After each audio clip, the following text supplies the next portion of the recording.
Qual é o valor ideal para você retirar o Prolabore na sua empresa?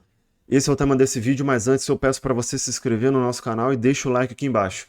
Meu nome é Renan Faria, eu sou contador e diretor da Realis Contábil e nesse vídeo nós vamos apresentar 5 aspectos para você considerar para a retirada de Prolabore na sua empresa. Aspecto número 1, ele está relacionado ao valor do Prolabore. O valor do Prolabore, ele não pode ser inferior a um salário mínimo.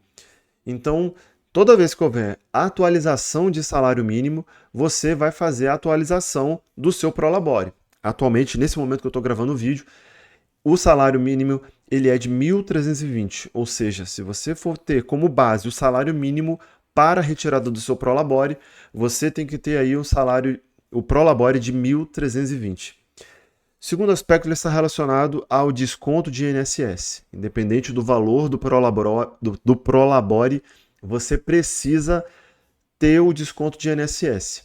Eu vou apresentar aqui para vocês na tela do meu computador a tabela progressiva que existe para a retirada, definição do INSS com base no valor do Prolabore.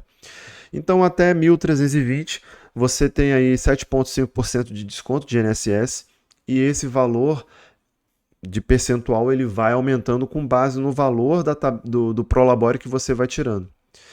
Então, nesse aspecto, você precisa considerar que quanto maior o Prolabore que você tirar, maior será o desconto de INSS. Um outro aspecto também, o aspecto 3, ele está relacionado à dedução de imposto de renda pessoa física em cima do Prolabore.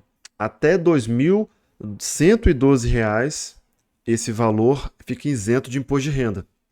Mas a partir do momento que você aumenta esse valor, você vai ver que você vai ter e vai sofrer uma dedução com base aqui nas alíquotas que existem da tabela progressiva de imposto de renda. Então, até 2.112 aqui, como eu falei, você não tem nenhum tipo de dedução.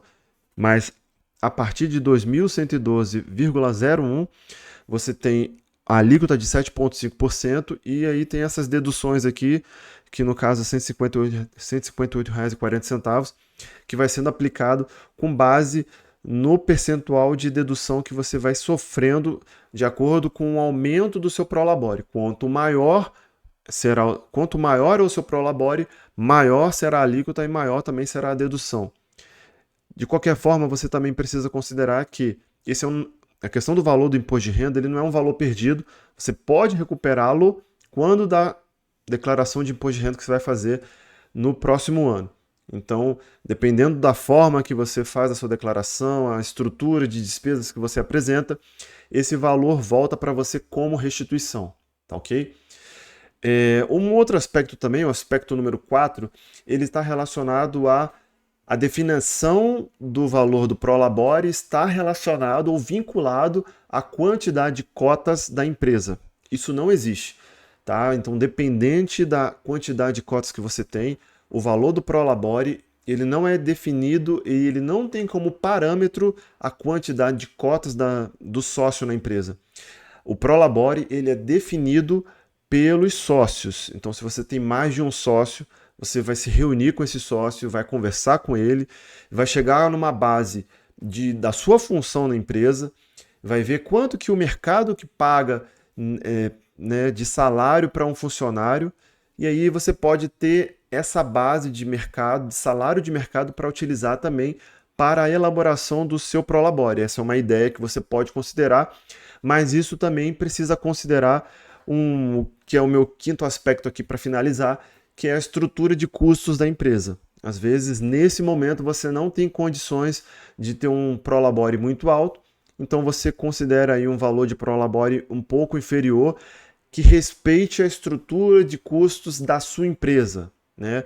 Então, dessa forma, você consegue aí atender a necessidade do fisco, né? Que eu já incluo, como a gente já tem vídeos aqui no canal, é importante você retirar Prolabore, né? Você não confunde na cabeça da Receita a diferença entre a distribuição de lucro que você recebe com o Prolabore, fica bem definido. Uma coisa é o Prolabore, outra coisa é o lucro que você distribui da sua empresa, então fica bem dividido essas informações e esses valores.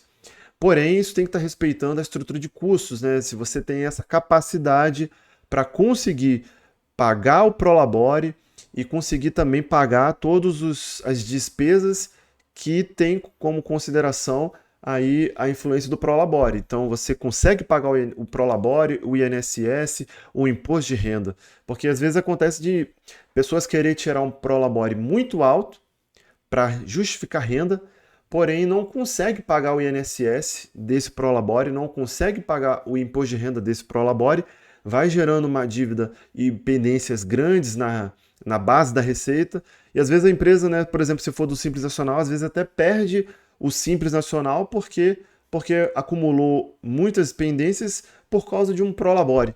Então não faz sentido isso. Então você precisa considerar esses 5 aspectos para você tirar o Prolabore da sua empresa de forma assertiva, sem erros. E obrigado aí para você acompanhar esse vídeo até agora e eu te aguardo aí num próximo conteúdo.